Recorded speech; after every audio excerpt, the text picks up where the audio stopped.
ദുന്യാവ് ആഖിറം കിട്ടും, ലീഗ് ഉണ്ടായ ദുന്യാവും കിട്ടുന്ന. അത് ലീഗ് ഉണ്ടായാലും കിട്ടും, കോൺഗ്രസ് ഉണ്ടായാലും കിട്ടും, മാർക്സിസ്റ്റ് ഉണ്ടായാലും കിട്ടും, കൊണ്ടടക്കണോ അന്തള്ളവനാണെങ്കിൽ. എന്റെ വിശ്വാസം അതാണ്. ഞങ്ങളുടെ വിശ്വാസം അതല്ല. ശരി, കുഴപ്പമില്ല. അതെങ്ങനെയാ? ഇയാൾ വയലറിയാൻ വന്നിട്ട് പറയാണ് നിങ്ങൾ എന്ത് വിശ്വസിച്ചാലും കുഴപ്പമില്ല, എന്റെ വിശ്വാസം അതാണ്. അതിന് അയാൾ വയലറിയാൻ പിന്നെ ഇയാൾ എന്താ മൂമിനിങ്ങളെ വിശ്വസിക്കേണ്ടതെന്നല്ലേ പറഞ്ഞു കൊടുക്കണ്ടേ? അതിനല്ലേ ഇയാൾ വയലറിയാൻ നിൽക്കണേ?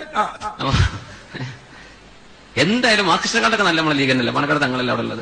പാണക്കാട് തങ്ങൾ നല്ലതാണ്, അതുകൊണ്ട് ഉണ്ണികൃഷ്ണൻ നല്ലതാന്ന് വരൂല. A P Unnikrishnan പാണക്കാട്ടെ Thangal മഹാനായതുകൊണ്ട് A P Unnikrishnan സ്വർഗത്തിക്കാന്ന് വരൂല. ഇനി ലീഗിൽ അയാൾ ചേർന്നതുകൊണ്ട് ഡയറക്റ്റായി സ്വർഗത്തിലെത്തുന്നും മാപ്പിളർക്ക് പറയാൻ വകുപ്പില്ല. മറ്റേ അച്യുതാനന്ദനും പിണറായിക്കല്ലോ ഒരിക്കലെങ്കിലും ഒതുട്ടിട്ടുണ്ടോ? അതെന്തിനാ മനുഷ്യന്മാരെ പഞ്ചായത്ത് റോഡ് ഉണ്ടാക്കാൻ ഒന്നുണ്ടാക്കേണ്ട ആവശ്യമുണ്ടോ? ഓകാലുണ്ടാക്കാൻ ഒന്നുണ്ടാക്കണോ? അത് അച്യുതാനന്ദനും പിണറായും കുഞ്ഞാലിക്കുട്ടി സാഹിബ് ഒക്കെ ഉണ്ടാക്കട്ടെ. ആരാ ഞമ്മക്ക് പെരക്കാൻ രണ്ട് കല്ല് തരുന്ന കുത്തി? ഏതൊരു മതവിശ്വാസിക്കും അവരുടേതായ മതമുണ്ടാകും. ആ മതവും രാഷ്ട്രീയവും തമ്മിൽ കൂട്ടിക്കലർത്താനേ പാടില്ല.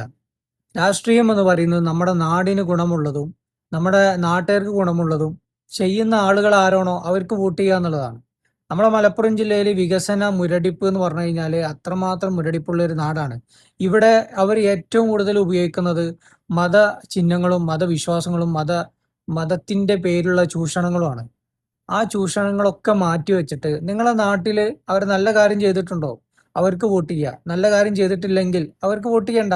ഇത് മാത്രം ചിന്തിച്ചാൽ മതി. RSSനെ പോലെ